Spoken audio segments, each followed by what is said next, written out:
में बात करने वाले हैं top 10 future multibagger stocks के बारे में। सबसे पहले जान लेते हैं कि आखिर मल्टी बैगर स्टॉक्स किसे कहते हैं। मल्टी बैगर स्टॉक वो इक्विटी स्टॉक है जो 100% से अधिक का रिटर्न देता है।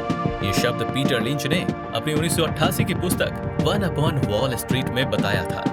ज्यादातर रिटेल इन्वेस्टर्स का हमेशा यही ख्वाब रहता है कि काश कोई ऐसा स्टॉक मिल जाए जो कुछ ही समय में मेरा इन्वेस्टमेंट 10 से 20 गुना कर दे।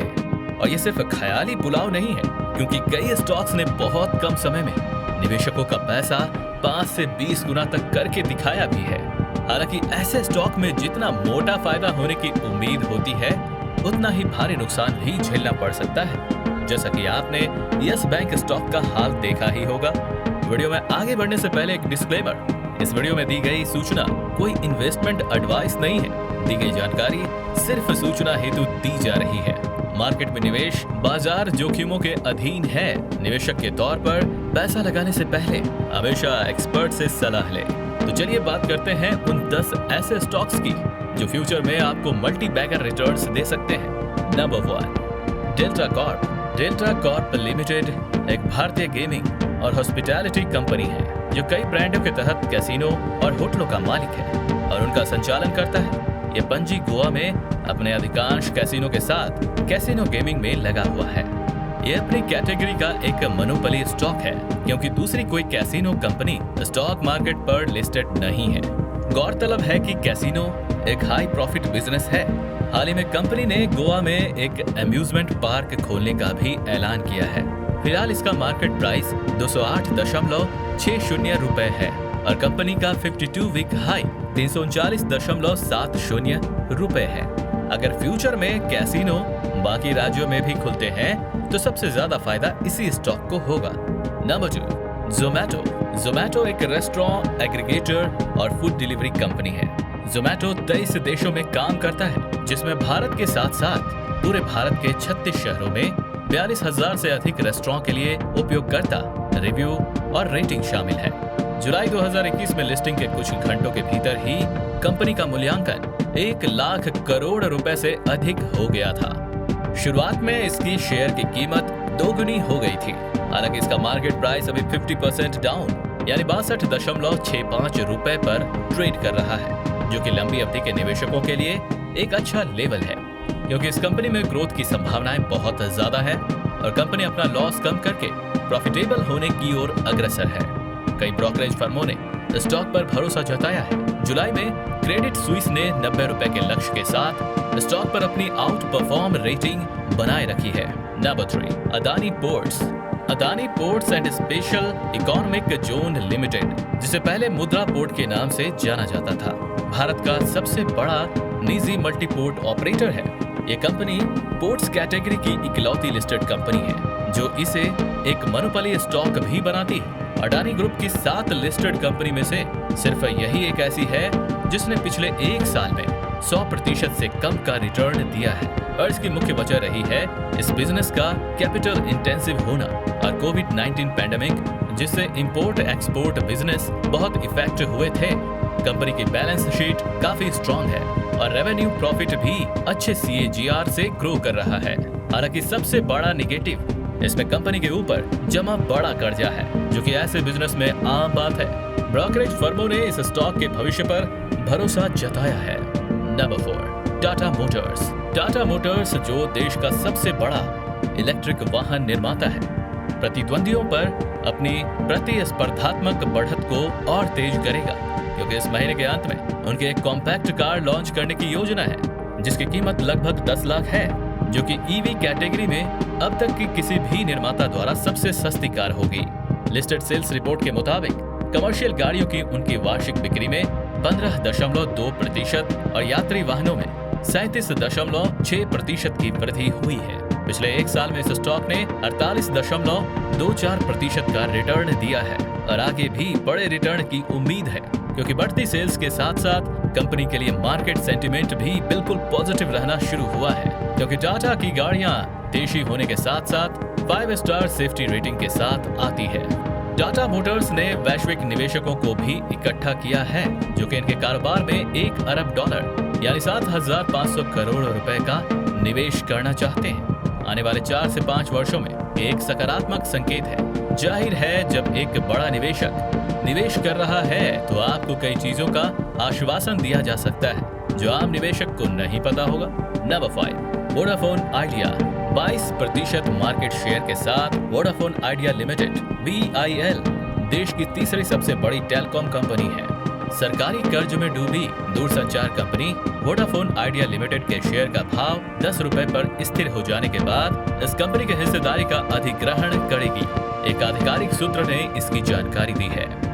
वोडाफोन आइडिया लिमिटेड VIL पर 30 सितंबर 2021 तक 1,94,780 करोड़ रुपए का कुल कर्जा था। अप्रैल-जून तिमाही 2022 के अंत में यह कर्ज बढ़कर 1,99,080 करोड़ रुपए तक पहुंच गया। कंपनी के पास स्टेट बैंक का करीब 2,700 करोड़ रुपए का अल्पकालीन लोन था, जिसे वोडाफोन आइडिया ने हाल ही में चुका दिया है।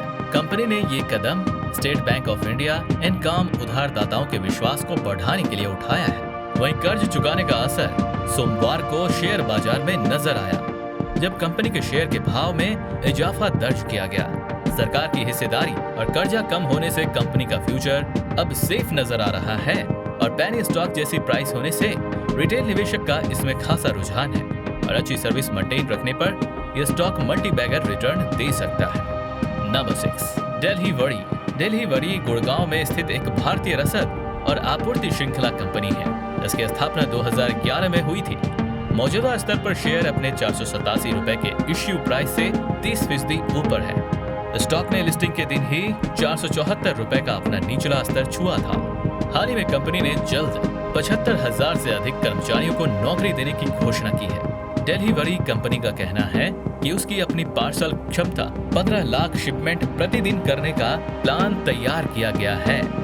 क्रेडिट स्विस के अनुसार ई कॉमर्स बिजनेस के ग्रोथ, एक्सप्रेस पार्सल के कंसोलिडेशन की वजह से दिल्ली वरी को आने वाले दिनों में जबरदस्त फायदा मिल सकता है। चीन का e commerce parcel volume Bharat के मुकाबले 40 गुना बड़ा है, यानी भारत में अपार संभावनाएं नजर आती हैं। Number 7, Bharat dynamics. Bharat dynamics BDL Bharat के गोला बारूद और मिसाइल प्रणालियों के निर्माताओं में से एक है। इसकी स्थापना 1970 में हैदराबाद, तेलंगाना, भारत में हुई थी। BDL में प्रमोटरों की बड़ी हिस्सेदारी है। लंबे समय से उनके पास कंपनी में 74.9% की हिस्सेदारी है। पिछले एक साल में BDL का शेयर 136% बढ़ा है। YTD आधार पर शेयर की कीमत 126% बढ़ी है।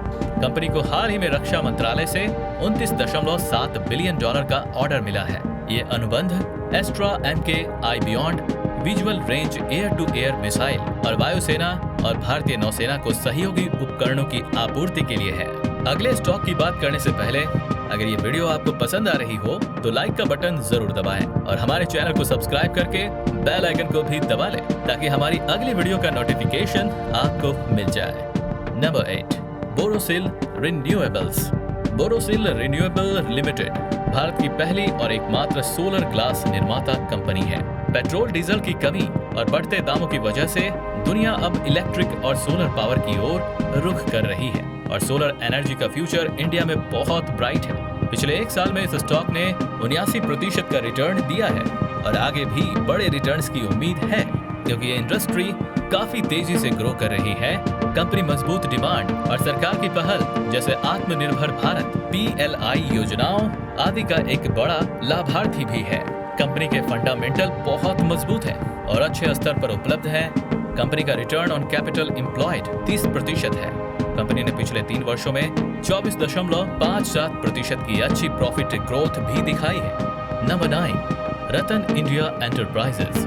रतन इंडिया एंटरप्राइजेस लिमिटेड अपने नए युग के विकास व्यवसायों के लिए रतन इंडिया समूह की प्रमुख कंपनी है। ये भी एक मल्टी बैगर स्टॉक है क्योंकि ये पिछले एक साल में लगभग 18 रुपए से लेकर 53 रुपए के स्तर तक बढ़ गया है, जिससे इसके शेयर धारकों को लगभग 200% का रिटर्न मिला है। ये कंपनी अपनी सब्सिडियरी न्यू स्काई इंडिया के जरिए ड्रोन बनाने का बिजनेस कर रही है। कंपनी रिवोल्ट मोटर्स में भी प्रमुख हितधारक है, जो भारत में EV मोटरसाइकिलों में अपने सबसे अधिक बिकने वाली ई-बाइक मॉडल RV400 और RV300 के साथ बाजार में अग्रणी है। सार्वजनिक जीवन में ड्रोन की उपयोगिता को अधिकतम करने के लिए भारतीय सरकार ने पिछले कुछ समय से अपनी ड्रोन नीति से पाबंदियां हटाई हैं। अब ड्रोन रक्षा क्षेत्र तक ही सीमित नहीं है। रतन इंडिया एंटरप्राइजेस ने 60% हिस्सेदारी का अधिग्रहण कर लिया है थ्रॉटल एयरोस्पेस सिस्टम में, जो भारत का अग्रणी ड्रोन है। हैरी फैक्टिंग कंपनी अगले 15 साल नीति आयोग के अनुमान के अनुसार घरेलू ड्रोन बाजार में बढ़कर $50 बिलियन से अधिक की होने की उम्मीद है। कंपनी कर्ज मुक्त भी है। नंबर 10, सोना कॉमस्टार। सोना BLW precision forging limited automotive system और कंपोनेंट्स निर्माता के रूप में काम करती है। कंपनी डिफरेंशिएशन असेंबली, गियर, पारंपरिक और micro hybrid starter Motors, BSG system, EV traction Motors और मोटर कंट्रोल यूनिट की पेशकश करती है। सोना कॉमस्टार दुनिया की अग्रणी ऑटोमोटिव टेक्नोलॉजी कंपनियों में से एक है। 1995 में स्थापित इसका मुख्यालय गुरुग्राम भारत में है और ये भारत, अमेरिका, मैक्सिको और चीन में 9 मैन्युफैक्चरिंग और असेंबली सुविधाओं के साथ एक वैश्विक सप्लायर के रूप में उभरा है। 2021 में IPO के बाद 100% रिटर्न देने के बाद कंपनी फिर से एक बार कम दामों में मिल रही है, जो फ्यूचर में अच्छे रिटर्न दे सकती है। कंपनी ने पिछले 3 वर्षों में 40.49% की अच्छी रेवेन्यू ग्रोथ दिखाई है। नवीनतम तिमाही में कंपनी का ऑपरेटिंग प्रॉफिट 115.61 करोड़ रुपए है। आपको इनमें से कौन सा स्टॉक सबसे बेस्ट लगा, हमें कमेंट करके जरूर बताएं। अगर आपको इस वीडियो में दी गई जानकारी पसंद आई हो तो इस वीडियो को लाइक जरूर करें और इसे अपने दोस्तों के साथ शेयर जरूर करें। और ऐसे ही regular stock market news and updates के लिए हमारे YouTube चैनल को सब्सक्राइब करें, क्योंकि हम ऐसे ही डिटेल्ड एनालिसिस इस चैनल पर लाते रहेंगे।